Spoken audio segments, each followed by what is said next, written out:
I've chosen to begin a new life without you. Those words lingered in the atmosphere of the upscale dining establishment where we had come together to mark my daughter's university graduation. Gregory, my spouse of 28 years, remained standing with his champagne flute raised. His declaration replacing the tribute he should have been offering to Amelia's accomplishments. The sound of utensils stopped. His speech halted halfway through. 50 sets of eyes moved between Gregory and me, anticipating my response. For the weeping, the yelling, the theatrical departure everyone assumed would come. Rather, I smiled. Congratulations on your truthfulness. My name is Bianca Caldwell. I am 54 years old, and up until this instant I had been performing the part of the dedicated wife and mother flawlessly. I set my own professional ambitions aside to help Gregory through 3 commercial endeavors, 2 occupational shifts, and numerous self-discovery periods. I brought up our exceptional daughter, Amelia, who sat next to me now. Her graduation cap remained positioned on her head. Her face locked in shock. From my peripheral vision, I noticed Cassandra Wells, Gregory's considerably younger partner, moving uneasily at the rear table where she occupied a space with people I had viewed as friends for years.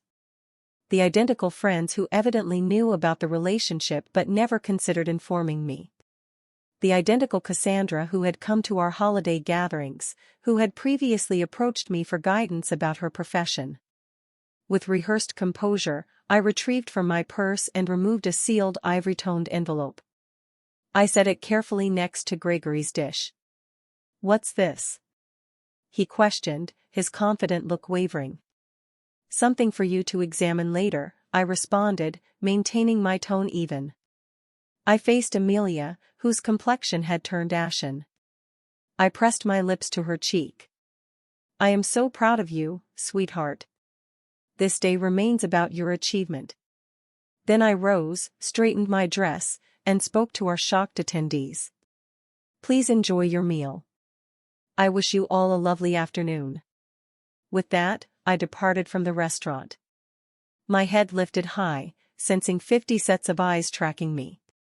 The substantial door swung closed behind me, silencing the start of worried whispers. Outside, the Augusta summer warmth struck me like a barrier, but I accepted it. For the first time in years, I could breathe without restriction. Behind me I detected the restaurant door open and close forcefully, followed by Gregory's voice, no longer assured, but elevated and panicked. "Bianca, what the hell is this? What have you done?" I continued walking, permitting myself a slight smile. The envelope I'd given him held the start of my retribution. One I'd been carefully planning for months. I had consistently been the sensible one in our union. While Gregory imagined boldly and embraced risks, I sustained the foundation our family required. I was the one who accumulated funds for Amelia's schooling when Gregory made poor decisions in his friend's dining venture. I was the one who labored additional hours as a finance manager at Truvanta Corp when his midlife predicament prompted him to abandon his secure position to pursue his interest, marketing handcrafted furniture. An interest that persisted roughly 6 months before he became disinterested. My personal aspirations, launching a financial advisory for women, were constantly postponed. After Amelia graduates, I reassured myself, after Gregory achieves stability. 3 months ago, I observed irregularities in our shared accounts, minor transfers to an account I couldn't identify.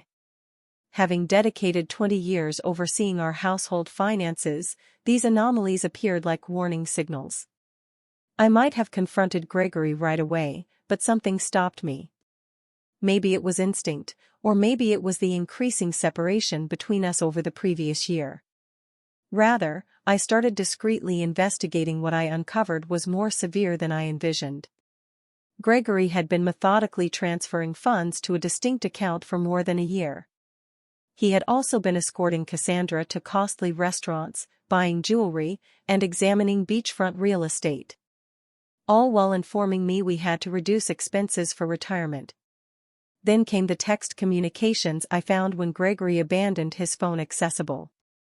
Communications about their future life together. Communications about how he was at last escaping.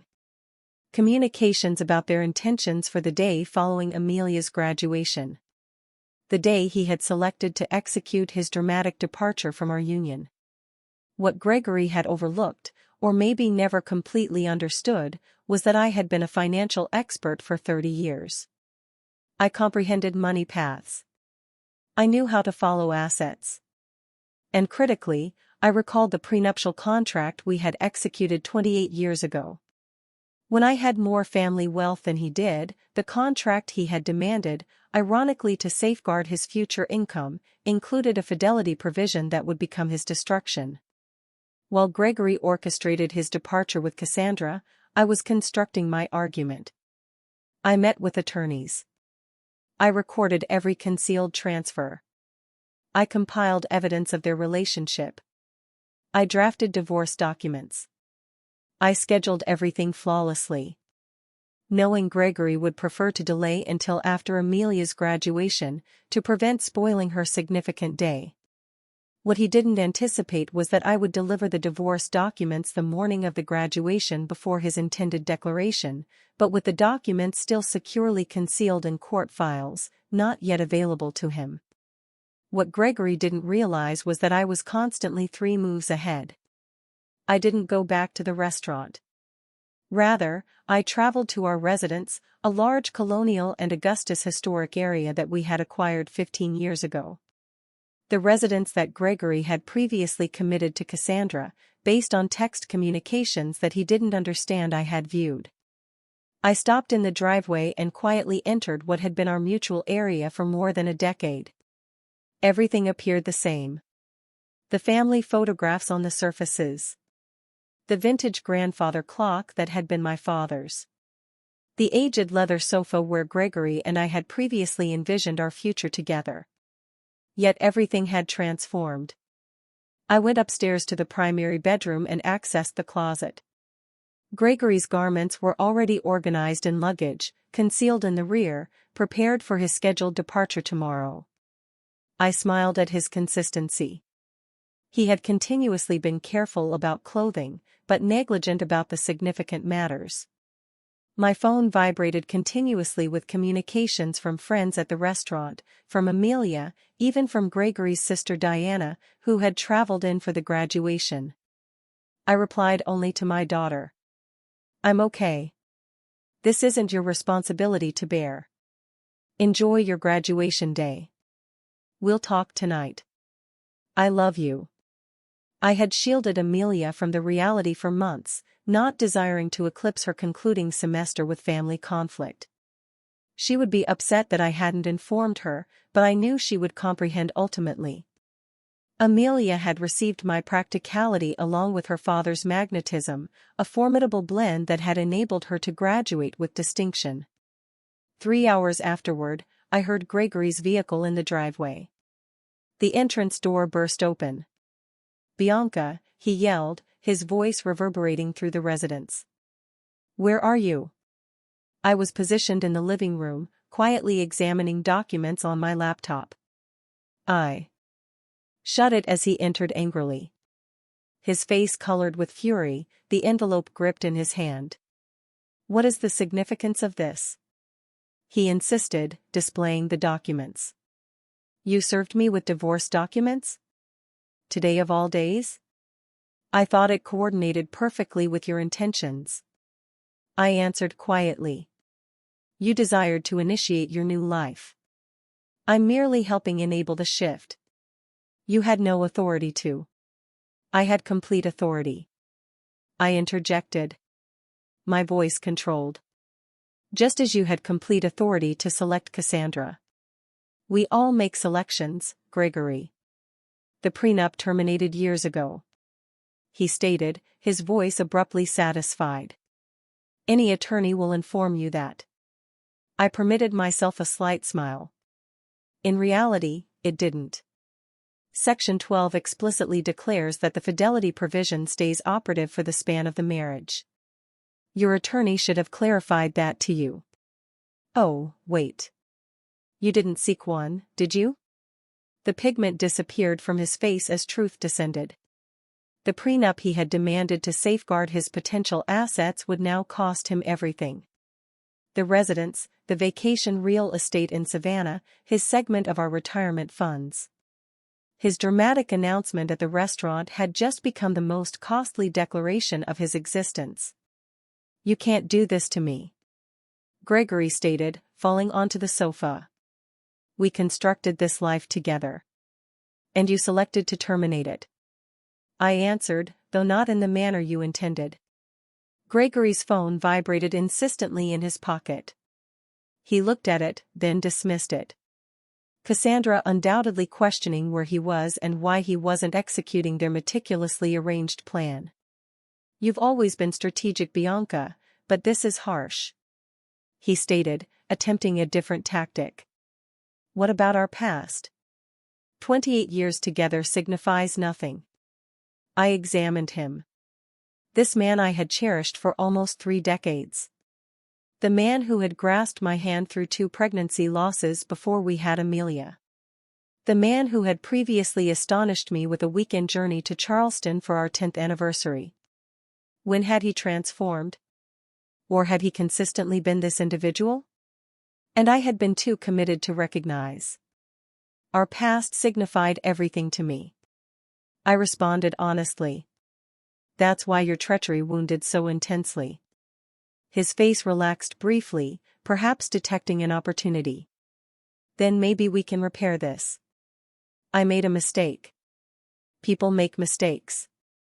This wasn't a mistake, Gregory. This was a deliberate plan covering more than a year. You methodically relocated our finances. You examined real estate with her. You intended to declare our dissolution publicly to embarrass me. His face solidified again. "You're overstating." "Am I?"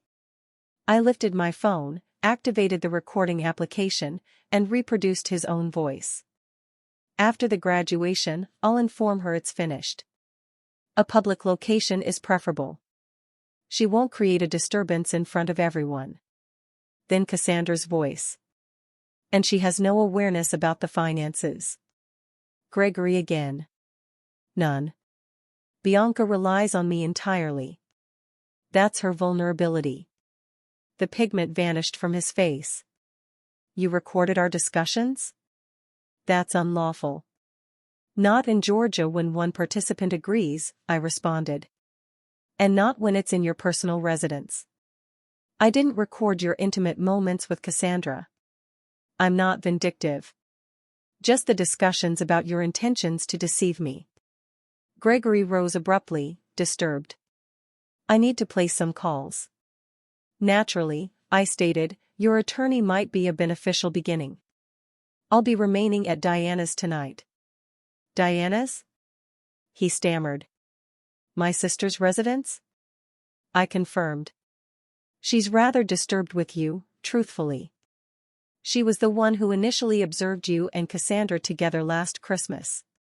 She didn't inform me right away. She challenged you first. You assured her it was insignificant that you would terminate it. When she understood you hadn't, she approached me." This was another surprise he hadn't foreseen. Diana and I had consistently been connected. But Gregory never envisioned his personal sister would select my position. "Everyone's deceiving me," he whispered. "Paradoxical, isn't it?" I collected my purse and a modest overnight bag I had organized earlier. "You have until tomorrow evening to extract your possessions from the residence. After that, the locks will be replaced." As I proceeded toward the door, Gregory shouted after me, despair in his voice. "What about Amelia? If you considered how this impacts her," I halted. Fury finally penetrating my serene exterior. "Don't you dare utilize our daughter as a defense, Gregory. You definitely weren't considering her when you were organizing your new coastal life with Cassandra." His phone vibrated again. This occasion, he examined it and moaned. "Difficulty?" I inquired. "Cassandra is at the apartment presently. She's transferred her possessions in." I couldn't resist but smile. The apartment you positioned in both your identities? The lease you executed last month? Gregory confirmed, appearing puzzled. You might desire to verify with the leasing administration. That submission was identified for credit concerns and never finalized. The representative contacted our resident's phone to confirm information. I managed it myself. I departed the door, abandoning Gregory to confront the first of numerous outcomes. His flawlessly organized new life was disintegrating quicker than he could comprehend. Diana resided in a delightful bungalow across town, near the university where she instructed literature. When I came, she welcomed me with a powerful embrace. I just learned from Amelia, she stated, guiding me inside. Are you okay? I'm superior than I anticipated, I confessed, accompanying her to the kitchen where a bottle of wine was previously uncorked. I never imagined Gregory would create such a display, Diana stated, distributing 2 glasses. The restaurant, before everyone, he's abandoned his judgment. It was intended to humiliate me, I clarified, receiving the glass. A public dismissal, so I couldn't resist without appearing unstable. Diana's face grew dark. My brother consistently did possess a talent for spectacle, but this is past anything I anticipated from him. Gregory positioned in her sunroom, encircled by container plants and bookshelves. Diana had never wed, favoring her autonomy and scholarly interests. Over the years, I had occasionally desired her liberation. What did you place in that envelope that rendered him so disturbed? She inquired. I clarified the materials, the divorce submission, the proof of his financial deception, and most significantly, the prenuptial contract that would abandon him with considerably less than he organized. The prenup, Diana entertained. I recall when he demanded it. Father had just provided him that capital for his first enterprise, and he was so concerned about safeguarding it. She laughed sourly. The contradiction is delightful. My phone sounded. Amelia. I inhaled deeply before responding. Mom, she stated right away, her voice tense. I'm arriving over to Aunt Diana's. Honey, you don't have to. I'm previously on my way, she interjected. Dad is informing everyone you've abandoned your judgment, that you've been organizing this for months. He's expressing terrible statements, naturally he was. Gregory consistently revised accounts to position himself as the sufferer. Let him speak, I stated. The reality will become apparent soon enough.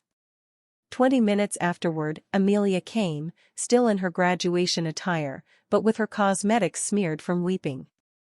She descended into my arms like she utilized to as a child following a nightmare.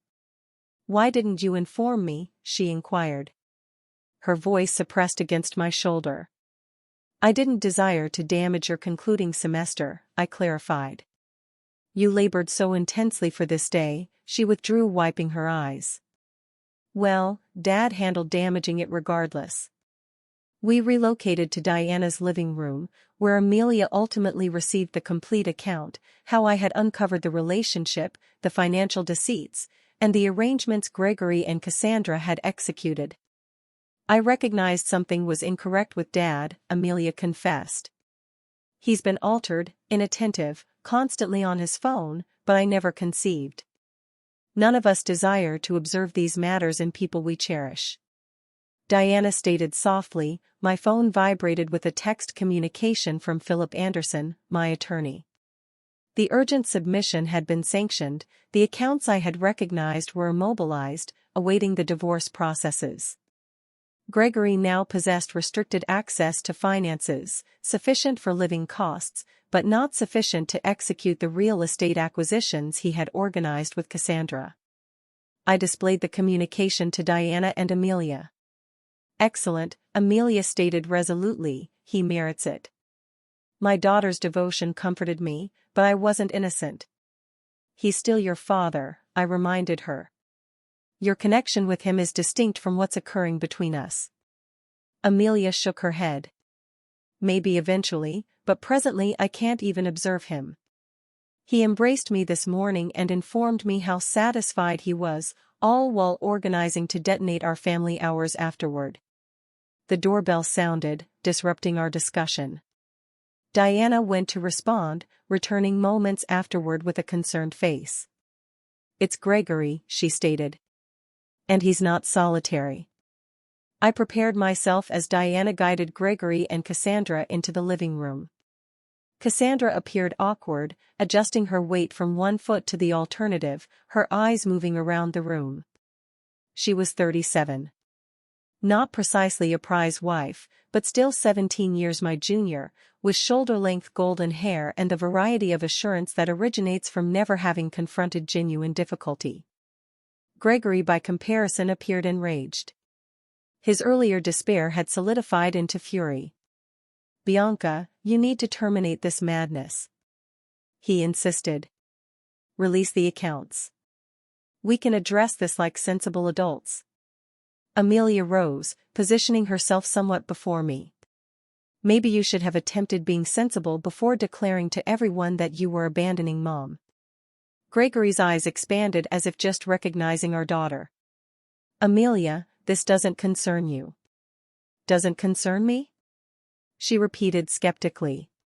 "You detonated our family on my graduation day and it doesn't concern me." Cassandra contacted Gregory's arm. "Greg, maybe we should depart." He rejected her off. "No, I'm not departing until Bianca consents to be logical about this." I am a fold at her arms. My sister-in-law appears to be the single logical individual in this situation. "You're the one who generated this disorder, Gregory." I stayed seated, observing the spectacle reveal. For years, I had been the mediator, the one who resolved conflicts and maintained everyone content. That function was draining and I had ultimately abandoned it. "The accounts will stay immobilized until the preliminary session," I stated quietly. "That's in 3 days. The judge will establish appropriate asset allocation at that occasion." 3 days, Gregory protested. "What am I intended to accomplish for 3 days?" "You possess your individual account," I reminded him. "The one you've been channeling finances into for the previous year. That should be adequate." Sandra's head turned toward Gregory. "You possess a distinct account with how much in it?" An intriguing dynamic was surfacing. Obviously, Gregory hadn't been completely transparent with Cassandra either. Gregory disregarded her inquiry. "This is spiteful, Bianca. This isn't like you." "Maybe you never genuinely understood me," I responded. "Just as I evidently never genuinely understood you." Amelia faced Cassandra.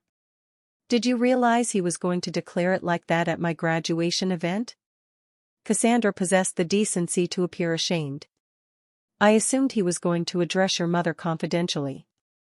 The declaration today was unanticipated. Gregory directed her a betrayed expression. Divisions were previously forming in their combined position. "I believe you both should depart," Diana stated resolutely. "You've disturbed Amelia sufficiently for 1 day." "Amelia?" Gregory implored. "You comprehend that connections transform, don't you? Sometimes people develop separated." My daughter's face solidified in a manner I had never witnessed before. "What I comprehend is that you're a coward who couldn't even provide Mom the respect of a confidential discussion. What I comprehend is that you were appropriating from our family while I was laboring 2 positions to assist pay for my textbooks because you stated finances were limited." Gregory blanched. "That's not how it was." "It's precisely how it was," Amelia severed him off. "Please depart, Dad. I can't observe you presently." The silence that ensued was overwhelming. Ultimately, Gregory turned to exit, Cassandra following behind him. At the door, he halted and gazed back at me. "This isn't concluded, Bianca. I'll contest you on this." I encountered his gaze firmly. "You're permitted to attempt." After they departed, Amelia fell next to me on the sofa, tears flowing down her face. "I've never addressed Dad like that." I enclosed my arm around her shoulders. Sometimes defending what's correct is agonizing. Diana brought us fresh glasses of wine. To new starts, she stated, lifting her glass. Certainly, I thought. This conclusion was just the start of something different. The preliminary session occurred in a compact courtroom on a rainy Tuesday morning. I came with my attorney, Philip, while Gregory arrived with a lawyer he had hurriedly secured. A youthful associate from a firm that concentrated in corporate law, not family issues. Gregory's inadequate selection of representation was yet another outcome of his hurried organizing. With a judge, an elder woman with penetrating eyes and no tolerance for theatrics, examined the prenuptial contract thoroughly. This document appears to be in sequence, she stated, observing over her reading glasses at Gregory's attorney. Do you challenge its legitimacy? The youthful lawyer cleared his throat. Your Honor, we maintain the contract has terminated due to the duration of time that has elapsed. In 2018, distinctly declares that the span is for the period of the marriage, plus any legal processes resulting from its termination. The judge recited aloud, there is no expiration date specified. Gregory leaned forward to communicate urgently to his lawyer, who appeared increasingly uncomfortable. Additionally, the judge proceeded, the proof of methodical fund transfers appears to breach the financial revelation obligations in Section 23. She organized through the documents, then gazed up. I am ruling to sustain the immobilization on shared accounts awaiting complete financial exploration. Mr. Caldwell's individual account will stay available to him. The family residence will stay in Mrs. Caldwell's control during processes, as indicated in the prenuptial contract's infidelity provision. Gregory's face colored deep crimson. This is absurd, he muttered, audible enough for me to detect. The judge secured him with a severe expression. Mr. Caldwell, I propose you examine the contract you executed more thoroughly. This court will reconvene in 30 days for the complete session after expiration is concluded. As we departed the courtroom, Gregory pursued me in the corridor. Bianca, please, we need to address this sensibly. 28 years together has to represent something. It represented everything, I responded, until you determined it didn't. I departed, abandoning him positioned solitary in the courthouse passage. The burden of his selections ultimately starting to descend. Information circulated rapidly through our social network. Friends contacted daily, some presenting assistance, others pursuing rumors. I sustained a dignified quietness about the specifics, merely stating, Gregory and I are dividing. These matters occur. Meanwhile, Gregory's thoroughly assembled facade was deteriorating. The perception he had developed, prosperous businessman, committed family man, was damaged beyond restoration. The financial immobilization signified he couldn't execute commitments made to Cassandra. The coastal real estate they had been organizing to acquire collapsed.